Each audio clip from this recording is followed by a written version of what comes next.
What's going on, everybody? Welcome to the Filsinger Games Character Spotlight with Mike and Brock. I'm Mike. And I'm Brock, and we're once again joined by Rob, and he's here to talk about Outlaws of a New Era. How's What's it up, going, guys? Rob? Good. How's it going? Pretty good. Thanks for having me. Happy to have you on. So you So, want go ahead, Mike. I'm, to say you've got a new set that's out, and you know that works along with your Cronus releases. Yes. And so if you want to run through it, it's quite an extensive set. Yes. It started out. It was going to be 12, and then I got talking to Matt Dickendusher, and we started talking about how he wanted to do his New Horizons guys. So I did 12 cards last year through the bootleg Chronos stuff. Three three or four sets. The last one was just the 2 pack at Galacticon, the grand reopening. But it was 12 and 12 it was 12 cards over a 12-month period. And I wanted to do the same uh amount of cards, but I didn't feel like I had the time to do it all year, even in small increments. So I just did it this way. Plus, I thought this was a good time for a bigger story than I usually write, and I think it worked out good. So yeah, let's get right into the cards. Well, real quick, you guys have both read the handbook, right? Mhm. Yep. So let's start with Brock. Are you happy with everything with Mayhem and your character? I am. I am. It's pretty cool. Yeah, we talked a lot during the progress of it. You seem to be, and I'm super happy with it. And we'll talk more about that when we get to it. And then Mike, are you happy with the direction of your Fortune character? I have been. Yep. I thought fighting Swarm. I was like I'm Yeah, being I know set you up to said lose that here. you didn't like that original plan. I remember that. Yeah, I think it worked out good. I back in the day when Tom would do that, he would take a character and completely change direction with them. It just felt like a brand new character. And Sixth Law, I've always been big fans of. So I hope that it rejuvenates them. All right. So the first character I want to talk about is the work rate with the mistakes on him. His level 2 defense is the same as his level 1 offense, which is super ironic because Tom had the same mistake with his prime card, and I was one of the people that caught it. And of course, I didn't catch my own. And I read these things like, I don't know, hundreds of times. Hmm. And you just don't notice it. And it's amazing that's well, there's actually another one, but it's super minor that only gets through. But yeah, the the first or second person I sent the PDF to immediately responded. And I was just like, oh God. So I immediately went into action and got that fixed. So let's talk about that card. I think this character, I liked the character before. I love the character now. And Drew and I worked together closely on this. And it was tough to create a character where Drew wanted him just like he has work rate, where he actually will hesitate hitting his biggest moves, giving the opponent a chance to recover in the effort to have a banger, a 5-star match. All in good fun, in the vein of AEW. Hmm.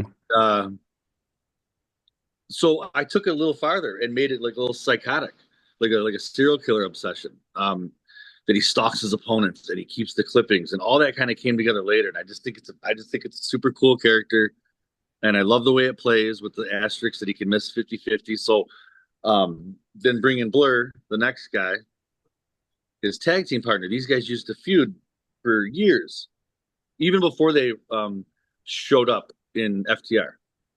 That was their story. And then they had this great feud in FTR and put on all these great matches. So I wanted to do something with these characters where they kind of respected each other, and they came together in an effort to get the same 5-star matches in tag team. And the way Blur's finisher works, he's got this asterisk where when he hits the blurring Larry, he doesn't actually go for the pin in tag team matches. He tags into work rate. And I regret, this is my first little regret. I meant to write this in the bio and I forgot to. But the reason that they do this is the reason he forgives, was past the pin and tags into his partner is an effort, even if they miss it adds to the 5-star classic, adds to the chance of getting a really high rated match. Does that make sense? Mm-hmm. Win or lose, hit or miss, it's going to be a bigger deal and hopefully get higher ratings. So that's the whole point there. And I love the psychology of that character work rate. I haven't used him a lot yet, but I'm really looking forward to, because we didn't get that fixed till recently. So he'll be debuting in my foot soon. And then Blur, obviously, kind of a fan favorite. didn't do a whole lot with his card. I just kind of basic upgrade. Like, if you really, this whole set across the board, if you take the older card, the previous card, and in some instances like a Starte, which we'll get to, his original card, and you see the progression there. This is a very, very Pulsar Prime-ish set across the board, where you can see clear improvements. And I like those kind of characters. I don't know how everybody else feels about them, but I've always enjoyed Sly Drury, those guys that like started out a certain way, then came up the ladder. And We just talked about that last week, yeah, how that doesn't seem to happen anymore. yeah, well, yeah, that's true. So I love these guys. Ratings gold, cool tag team, two singles guys coming together. They don't have a tag finisher, but they have like a tag mechanic thing going on. I Yeah, like that's the name interesting. Yeah, their tag team ratings gold. ratings And, is their tag team name. Yeah, and I love this design element with the quotes on the side from like the different Filsinger Games media. Yeah. That's very clever. That's I love it too. I think everything with this character just really came together. Great look. You know, we added goatee and hair, just to, you know, evolve the character a little bit. Doesn't do anything, but it just looks like a badass, and he's got these cool clippings that he collects. So yeah, these two guys are great. Blur turned out cool, and I can't wait to use them. I think people really like Blur. That's a good character. All right, Vacant. Let's talk about Vacant. This guy is one of those guys you can. This guy's he was an original FTR character, I think, in FTR 1. And then he got an update, and then he got this one. So again, pretty straightforward. No real swerves on this one. He's got the throat slit add 1 2 different times, and the reason I did it like that with no disqualification is that he's gotten so good at concealing it that it's not a DQ move.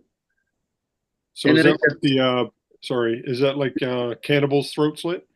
yeah, this is Cannibal's allegedly, but confirmed more or less. One of Cannibal's many illegitimate children.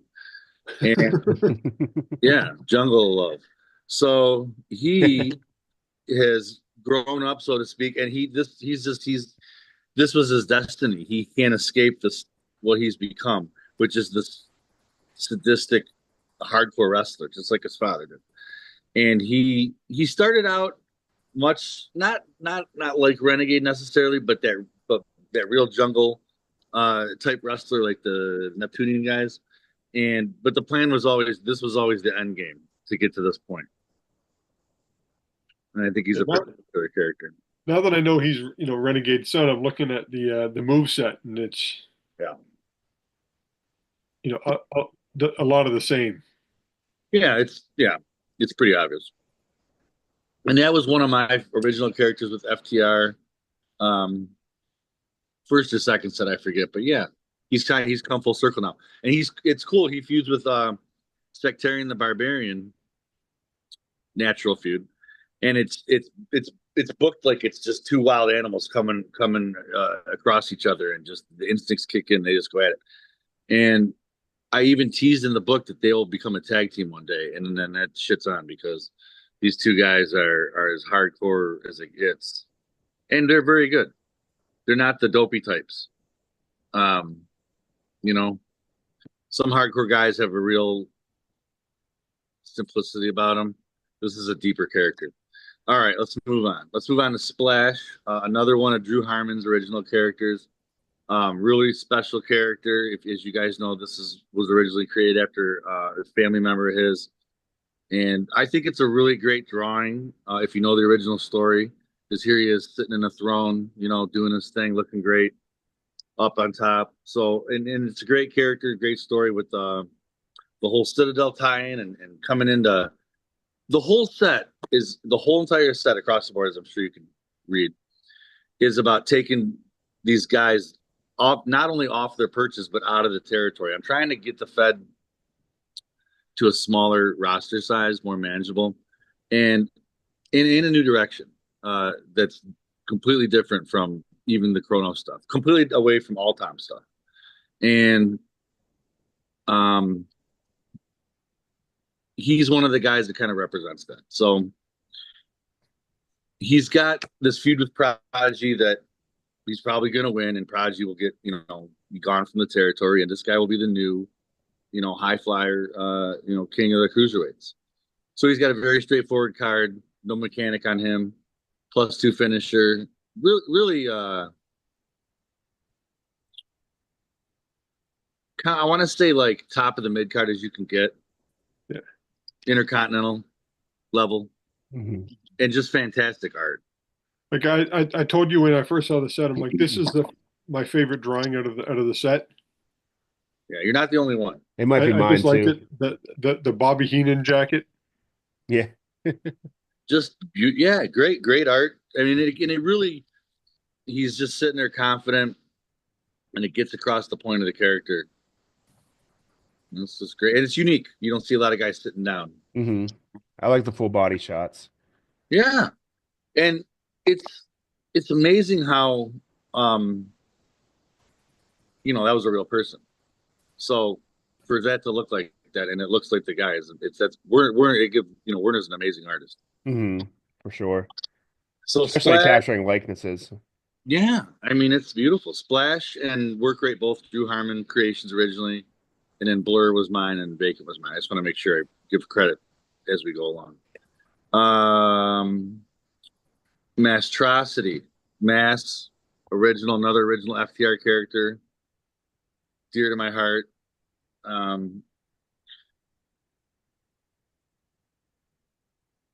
He was going to be a pirate. I was debating if I should say this or not. He was going to be a pirate, and I didn't want that to happen. So I'm glad it didn't. And I love this card. I knew I wanted to do something with him one day, and this is it. I'm glad we finally got to it. I did this very simple mechanic, which he's got these extra reversals with asterisks next to him. On level 2, it's really just having 2 extra days, but guys don't get 3 days on level 2, so I did this instead. And then on level 3, he's got 2 more, which really are effectively like 2 hurt 2s. But the difference with these is if he gets hit with an add 1 move, he absorbs that, so you don't add that add 1. I didn't want to fit all that on the card.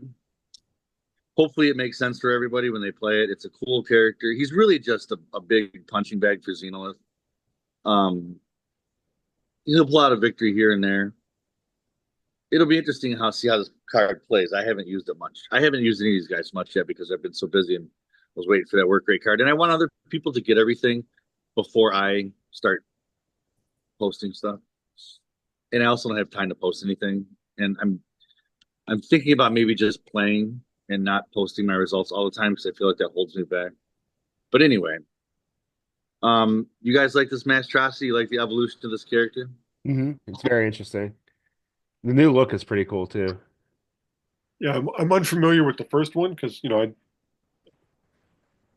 didn't see the sets, but this guy looks pretty damn tough. So the story is, and I'll keep it short, is the original Mass is just a giant mistake. These Kroll scientists, these low-level Kroll scientists, throwing together scraps, basically, trying to create these new monsters after the Dark Menace had left them. This is when the Dark Menace had moved on from the Master Race and so on and so forth. So I wanted to create these little guys that suffered as a result of that. And Mass was one of their first creations, and then Crust, who if you can see, he's right up here in the corner, peeking over his shoulder. That's Crust. Oh, okay. And he has a card too, and he's a little guy, and he'll get something one day to go with this. I think. But yeah, that's the story there. So they're just low-level Kroll scientists, mad scientists that throw stuff together, and and this crazy stuff comes out. They're nothing like Drax and Zygon. Just they were really, really big jobbers. This is obviously a big improvement. Not a jobber any longer, but I don't know. We'll see how that card plays. All right, you ready, Brock? Yeah. Mayhem. Yeah, and this is another one that I know in the official storyline, this was not the direction that it was planned for him. So it's almost like another alternate version of this guy, which I love, and I I think this makes sense based on what the character's been doing, and his story's not over. In my mind, it's not over. But he is greatly improved. He's a badass now. He's as tough as he's not mayhem, but he's right there. He's right under him, and him against Swarm is going to be a heck of a feud. I've booked the match. I haven't had it yet, but I think the art's great. Yeah, I love it. Everyone seems to like it. Seems to be like a fan favorite of the set. Looking at his card right now, I think he's got some cool things going on there with the fork attack, and unlike Bacon, His death jump should have been automatic, though. the death jump should have been automatic. Yeah, the original Mayhem was the first guy to have an automatic death jump. What do you mean? Did he have an automatic death jump? Yeah. Was it? Here it's a choice. Oh, I got you. Yeah. I can understand that. Yeah, I didn't want to put the reason I didn't do that is because I didn't want to put the ropes and turnbuckle on level 2 with this guy because I'd already done it with a couple guys in the set. But yeah, I understand what you're saying. That makes sense. You could make that a house rule in your Fed. Oh no, yeah. I'm just And then you could debate with Butcher about it on one of your other shows. So he's got fork attack, which I think is cool, and he's got smash with chain. And like I said, different from Vacant, he does this blatantly, right in front of the ref. So he's got the disqualification for it. So that's different characters, different personalities. Mm-hmm. The other thing I want to say about this character, and I don't want to give anything away, he clearly got a cleansing. That's pretty obvious, right? Who did he get it from? Who got it to him? And there's a big hint in the book, and that's all I'm going to say. It might not be who you think. So let's move on. Pete Beck, one of my better friends through the community, very, very, very, very, very strong supporter of everything I do. Fills me with lots of confidence. Thank you, Pete. And all the way on board with updating his character as part of this set. No questions asked. Immediately joined on. And this is one of my favorites because, again, it's very straightforward. He does have the one option. You can attempt to do that. Well, I guess you can do it. It's not an attempt. You can do it. The Avalanche Greatness Dawns, which is like, from the top rope. Once a match +5. But a very straightforward card. This is just a guy who's gotten better over, I don't know if this is his third or fourth card, but he's tough now. I think this is, raw ratings wise, I think this is the toughest guy in the set. Not that means everything, but for those who like that kind of thing, that's what he is. And he feuds with Payback, which is a very interesting feud, I think. The Titans, the hardcore Titans in the set have taken definitely taken a heel turn. Saying things like, just because Lord Nexus, that's an example, doesn't mean that's how we all are. That's just like the agenda he puts forward. And I made that completely up. That's not official, obviously. Mm-hmm. All right. Just for the sake of my stuff. Maxis Metal, who I gave a name change to. 2 of my all-time favorite characters in COTG, anywhere, anytime, for many reasons. They were the first characters designed for FTR1, and they were the inspiration for FTR1, which, as everybody knows, where that came from, that movie. And I've really gotten away from that now. I even changed their name from Max, whatever they were, Mad Maxis, to Maxis Metal. They're full-blown Maxis GWF-ish wrestlers. Electric Axe is completely different than his original character, which was a direct tribute copy, whatever you want to say, of a movie character. But this one is a completely different metalhead, just metal guitar playing, awesome kick ass Maxis wrestler. And he's not great. He's still like that because I wanted to make sure I created not just a solid mid card, which I think Kronos has. Kronos, you'll hear like GWF on steroids. I think there's a pretty good balance. But anyway, this guy would be lower on the totem pole of Kronos, but still a great tag wrestler. It's still super cool. And then Totally Awesome is more kind of what I was talking about. My really great, cool character. I know that he was updated officially or whatever. I kind of skipped over that when I wrote this and kind of like put him back with Sonny Rocket without explaining too much for a multitude of reasons. And I'm very happy with how this turned out. I think Warner did a really good job with it. They both have like a singles finishers that turn into tag finishers, which is kind of unique for a tag team, for a full-time tag team, which is what they are. And then they feud with Titan Gravity, which is Bobby Lee and Overtime, which is crazy. That's a tag team I've been thinking about doing for a long time, and I needed a reason to do it. And this set gave me that reason when I split up the Survivors. That press slam over the top rope that should be an ad one. That is devastating. Yeah, I just think of it like he's 6'9". Add like another, foot and a half. That's 7 feet. The ring is 3.5 feet off the ground. That's a 10-foot drop on the concrete. Well, you're assuming there's concrete in the year 2030, so we're a little soft gravity landing. And I always kind of pictured this character to be playing to the crowd quite a bit. I don't want to say clumsy, but he definitely was clumsy as a rookie for sure. But also green. He's in his prime now, but +2 agility, all B's. This guy has never had an A on anything. So he's not Mike Awesome. He's not that guy who's going to pick you up over his head and talk. Like, he might do the move, but I get what you're saying for sure. But that's how I picture him. I picture him kind of just a guy who picks you up and drops you. Maybe even clumsily. Not necessarily like Mastrosity clumsy, but kind of oafish, but in a fun way. Definitely a fan favorite. This guy, I feel like these guys would be just supremely popular. And then that brings us to the next guy, their partner, Takeoff, which was my favorite character to write in the set.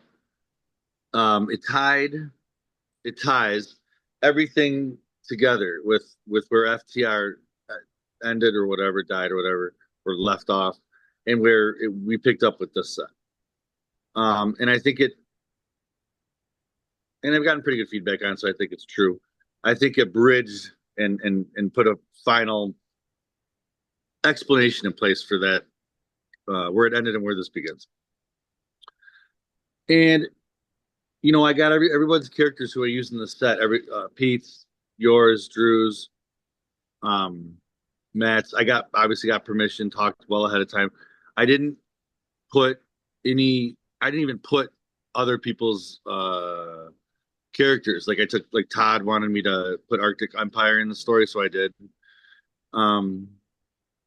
So Riot Girl is not in this, obviously, but I still wanted to write something to kind of explain that and bridge it.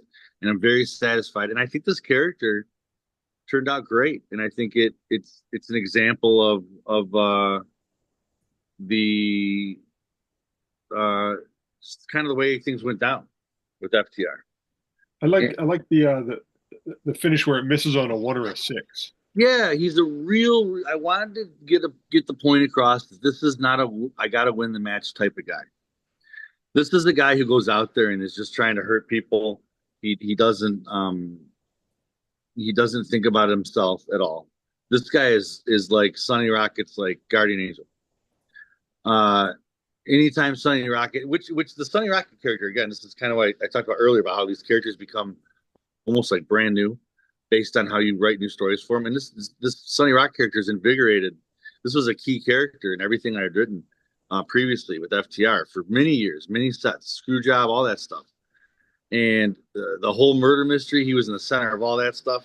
So this needed a big payoff, and I'm very happy with how it's paid off. Sonny Rocket, creative writers can go anywhere with that, and it'll be interesting to see how he does in the ring, because like what you just said, it's a big finisher, a +4 finisher. But he misses on 1 or 6, and as we all know, we hit 1s and 6s all the time.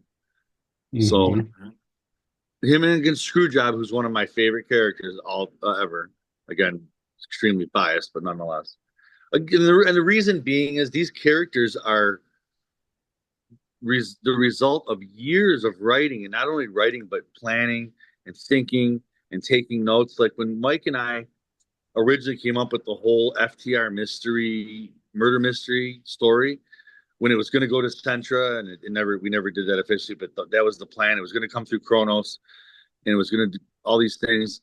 That was years ago, and Screwjob, I think, was 2 years ago or something like that, and then 2 years later you get this. So that's a good progression for a long-term story building. Here we are, and I just think it's a really cool. He looks daring. He looks like he's written. And it'll be fun to write him and write Sonny. I haven't gotten into this yet, but I will. I've got him booked, and I should just mention this too. When I start my own Fed, and the way I do it, I'll show you right now. I got stacks. They're tied, and that's a card right there. That's a whole card. And then I got this one. That's a whole card right there. So I have 5 of these right here. This is the first one. This is my going away show for Omega and Chaos, Infinity Plus. So I'll run that, and then I'm going to run that one, and then my phone's sitting on Pardon. The Pardon's on. Where is it? Right there. So that's a big card. That's in the black hole, and I got another Cosmos there. So that's how I set up my cards, and I got them all booked. And then these are a separate stack that I pulled out of my box. All right, Matt Dickendesher, the one of my best friends. New Horizons. So I could go completely off on a tangent on this. This was a created character, as was Astarte and maybe a couple others here, maybe even Mayhem. I forget. Mm-hmm. But this was a created character contest winner, and it irked me that FTR ended the way it did when you had you put so much into this, people won these characters and the opportunity to see them grow, and it just ended. And I wasn't a fan of that. So I wanted to do something like that, and Matt's a good buddy of mine, so I wanted him to be involved. And I saw this vision, what these guys look like right here, immediately in my head. Look, big hulking guys looking down on you, scary, big weapons, and I thought they were excellent characters that could use a real makeover. Gave them ice beards and ice mohawk and just ice knuckles, and you wrote that like it's free forming because of their natural habitat, and just really cool characters to write about, think about, and play. And go ahead. I'm sorry. How do you say the one guy's name? Agdulak? No idea. I call him Agdulak, and then I call him Barris. Grant did his video. He thinks it's Barris. He's probably right, but I don't know. I'll have to ask Matt. And I actually probably should have done that before I wrote these cards, but whatever. And then I wrote that they have like a system, because the weather where they're from is so it's so cold. They have to work smarter, not harder, which is a mortgage term, but whatever. And I did that. And one of them's like kind of like the leader, and the other one's kind of like the worker bee, and he's got all the tag moves strictly. So I've been doing so many, like this tag wrestler has a singles move and singles matches and vice versa, that I wanted to kind of come back and make a guy who was just a tag wrestler. You wouldn't even use this guy in singles because he doesn't work that way. Which means that he'll get thrown into a black tie tournament one day. But they have a very cool story, and they're going to be tough. And they got a cool story feuding with Lethal Lottery,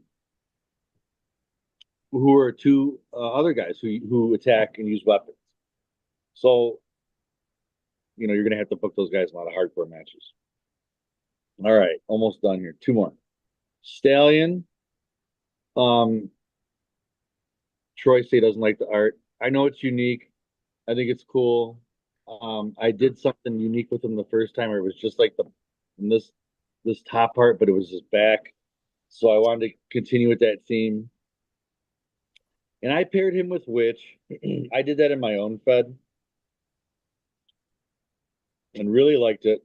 And I didn't feel like, again, going back and having to explain. In my mind, where these guys came from, they skipped completely over. We talk about alternate universes a lot. You can assume every guy I do that's a bootleg is an alternate universe, completely different from where the official version of them left off at. And you could assume that the whole Fed's going to go that direction one day. And these two certainly have. So I didn't write anything about where these guys were on different teams because I know they weren't together officially. So I just bypassed that. So, excuse me, where they came from, they were together. And this is another great story where Stallion is just trying to take over the Citadel that Pegasus was trying to form. And the Overmen, trying to keep the Overmen relevant. I think they're very popular characters. I love them. I don't want to like really update them so much. I just want to give them advancement stories. And I thought this did that. This accomplished that. He's tough. He feuds with Cosmos, who's obviously super tough. And he's using Pegasus' finisher. So this guy's got tons of personality. Another guy that's a lot of fun to write, and he's got the Witch's Spell. So that's going to come into play quite a bit, I think. I love Witch. I think she's a cool. I'm not a huge women's wrestling fan, but I'm a pretty big fan of the women's characters in COTG. I think there's a lot of cool ones, and she's one I really like, and I've enjoyed exploring her personality.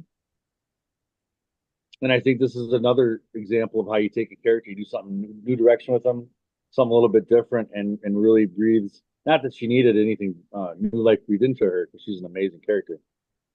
But these are main event characters now. On Chronos, which is a big deal. What do you guys think of Stallion? Tell me what you think of the art. Be honest. I don't mind it. It's not bad. Yeah, I like it. It's different, right? Mm-hmm. So It's almost like an old Conan type thing where you got the women kneeling at his feet and very much so. Yeah, very much so. And she's got her spell there. I wanted him to look very stately, very important. Like you can tell looking at that's a main event guy. Mm-hmm. Know nothing about him.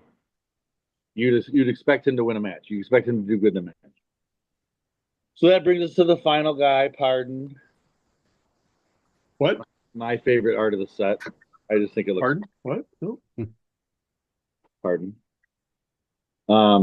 Blazing Skull is his big opponent. And, just a prime card. Just this tough prime card. I love this character. I love writing him for him. I love the way he talks. I love his confidence. I love his charisma. I love the way he commands the room. I love the way other characters act around him because of who he is. He's a savior type of character. Okay. He definitely cares about others, but he's also self-serving, He's a hero. He's a hero wrestler for sure, but he's a dark hero. So that's Pardon. He's got that mechanic where he can throw the fireball in the face once per match, unleash hell, disqualification 6. And I like that. I like that I wrote earlier that he harnessed that fire from a cave underground on Brimstone that is too scary for even the demons of Brimstone to go into. That's what a hero this guy is. So I had to explain why it affects Blazing Skull. That's why. So that's it. That's 14 guys. It's a lot of stuff. It's a lot of feuds. It's a lot of stories, and that's just the tip of the iceberg. The whole Fed is reconstructed, as you guys know. I want to say that there's seven, seven new tag teams, 10 new tag teams, and seven of them are, yeah, that's what it is. 10 new tag teams, and seven of them are the existing characters coming together. Mensor, which I think is amazing, is Mensar and Ensor. Uh, right? Mensor, isn't that awesome? So it just makes sense in a stupidest way, but it makes sense. And it makes sense because it's a bad guy and a good guy coming together. Like they wouldn't put a lot of deep thought into like what should we call ourselves. It's just I think Mensar is the type of guy who would just go with that. And um and then Love and Hate, which is Cupid and Tyranny, which I think is cool. And these are probably temporary, but we'll see. Maybe they develop. Wouldn't it be interesting if Mensor developed into like a full time? They had a tag finisher and stuff like that. That might be cool. Something to think about. But who else is it? The Chronos Cops, Galactic Punisher, and True Blue, who's kind of come full circle with that character. He had his whole thing feud with Screwjob. Now Screwjob fights Takeoff. Um, so I needed something else for True Blue to do that made sense. And then there's the Disciples of Cygnus, which is Ghost of Terror and Tong Soon, which is awesome. And they look awesome together. And they have this great feud with the Alchemists, which are top guys of the whole Fed. So there's just a ton. There's just so much going on. Paralyzed in Category 5, teaming after years of Category 5 and Torment. So, you know, I think it's great, and it got a good reception. I appreciate everybody who supports the stuff. Um, you know, these sets take a lot of time. They're hard work, and I understand why there's not a lot of room for them officially. Uh, but it's nice that we're able to get these out um, unofficially, and a lot of stuff they're doing officially is awesome, and but a lot of it's for new people, understandably. Yeah. And longtime fans, I think, have gotten used to needing a constant flow of new energy, and that's what these cards provide. And not to say they people should expect this to happen regularly because it's not. This very took me a long time to write this. Yeah, because you did the Cronus sets, and Yeah, and the And characters FTR. and FDR. When it came to if Cronus is still around, you were still writing it. Were there any characters you wanted to get to? what was the last part? Were there any characters I wanted to continue? Yeah, any GWF characters did you want to give the Cronus treatment to? Because I remember talking to you about I always wanted to see a Cronus massive. Yeah, and you're not the only one. He's in fact, he's probably the most requested. I asked Tom if I could do a Star Warrior and Massive officially, and it was going to be there was going to be like a tag team, like a younger version. It never got developed, so I really can't say what they'd be like. But he at the time it was a no, and it was just because there wasn't room. This was a couple years ago, maybe. Um, but to answer your question, no, everything I've done off the books would be exactly. I mean, assuming Tom would have allowed me to do this stuff. Yeah. The characters, and because everything I've ever done officially was overseen by him and green lighted by him or red lighted by him or whatever. And I would say 9 out of 10 things got through, but you never know. You never know what we'd say is cool or not cool. But he mostly supported everything I did from a distance. He never gave me too much hassle about anything. I think the only thing he ever he thought Blazing Skull was too muscular, and I don't think Blazing Skull is drawn like a big power guy. I think he just looks like a scary ripped like demon guy. So that was one thing. But other than that, really not a whole heck of a lot. That's one thing I noticed about this game. That just the heights and weights on some guys seem always off at times. Like you'll have somebody like if I take a look at this what's his name? Takeoff. Like he's 6'3" and 200 pounds. That's a beanpole. Well, yeah, I mean, I pictured him being tall. And you look at his card and I'm like, that dude's He-Man. Yeah, I kind of pictured him like, and you're not the only person to say that he looked pretty big. And I actually had to write in the book about how Sonny Rocket was working out more to explain that. I pictured him kind of like a Finn Balor character, and maybe that's why he turned out like this. Okay. Not Finn Balor 6'3", 200 pounds, but that's how I pictured this character in my brain. That's why he looks like that. But yeah, I wanted this guy to be ripped. Maybe he looks bigger than ripped, but that was the idea. But I get what you're saying. Just because a guy looks like that doesn't mean he's a -4 power. Yeah, like you can have like if you look at the original Genghis Khan picture. Or even Lord Nexus. I mean, Lord Nexus looked like the strongest guy in the world. He was a 0 power. Yeah. Um, And Genghis Khan was a -1, but the dude was big. so, but I totally get what you're saying with that. He like if that guy had -3 power, nobody would question it. No. But I mean, look at Pardon. Pardon's the same way. He looks strong and what's he? He's a -2 power. I guess he has a similar build to take off, but he's a bigger guy. 6'2", he's heavier, 260 almost. Can't Yeah. read my. Yeah, 6'2", 260. That's so. We'll see how that goes. I would obviously Pardon Blazing Skull's the top feud. Stallion Cosmos is there too. But I think Takeoff and Screwjob. I hope people like that as much as I do because that's one of my favorite feuds in the whole. But yeah, to go back to answer your question, everything I've done, assuming it got greenlighted, would be the same. There's nothing different. There's no characters. There's no characters Tom's gotten rid of lately that I have any interest in. Monolith was the last one. Monolith was the last one that he officially uh, released that I really wanted to do something with. Now, if this were to keep going in an official capacity, there would probably be a lot more guys from the past I'd want to do, like Rebel Empire, different things like that. But because it's not official and because it's bootleg, it's very spontaneous and it's not a regular. Don't expect a regular Yeah. point. So how can people get a copy of this? Oh, I have a couple left, and you can PM me on the boards. That's probably the best way, either the official board or the greatest board in the galaxy. I check both out, almost every day. So, I'll put a link below to that in case people aren't aware of it. and I'm Swarm on both. I think I think I am. Yeah, Swarm on both. Yes. And there's on the greatest board in the galaxy, you can find a lot of information on the set. I didn't promote. I purposely did not promote on the official message board. So, but yeah, I got a few left. My printer is very generous. I ordered.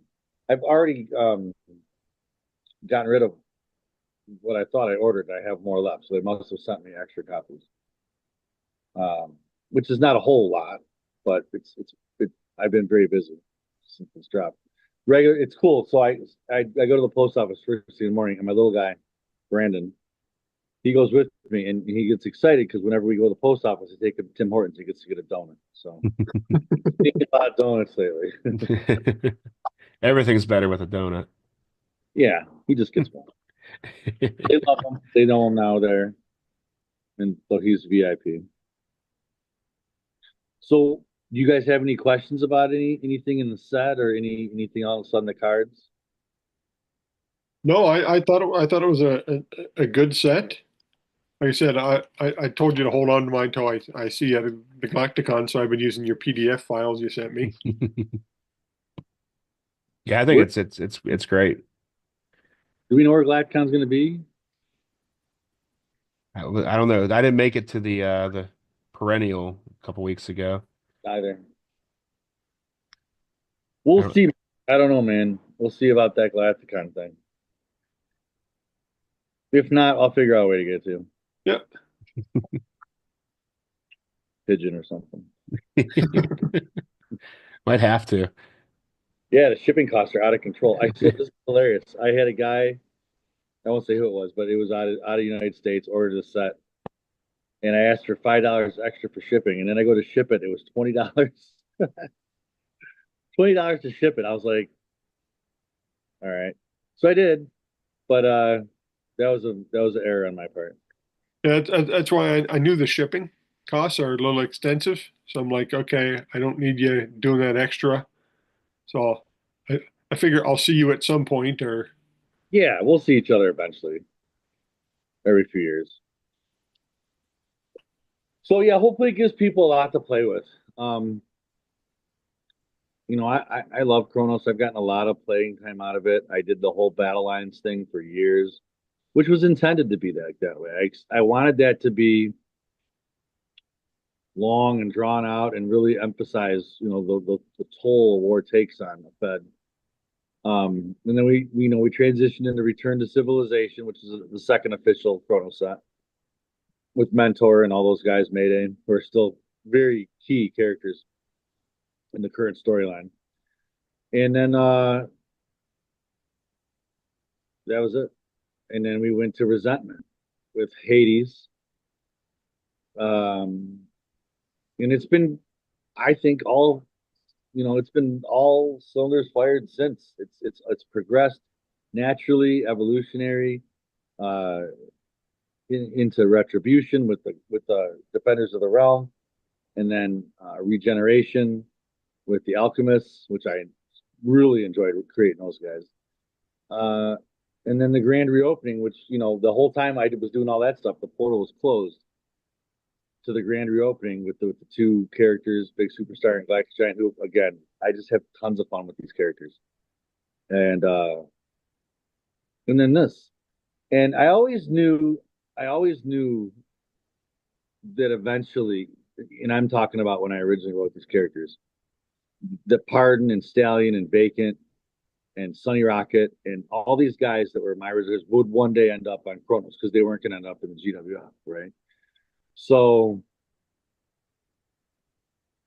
this is this has been very rewarding to write this set, to come full circle, to see these guys, and I feel like there's years of play here with these characters, tons of feuds. I mean, there's so many cool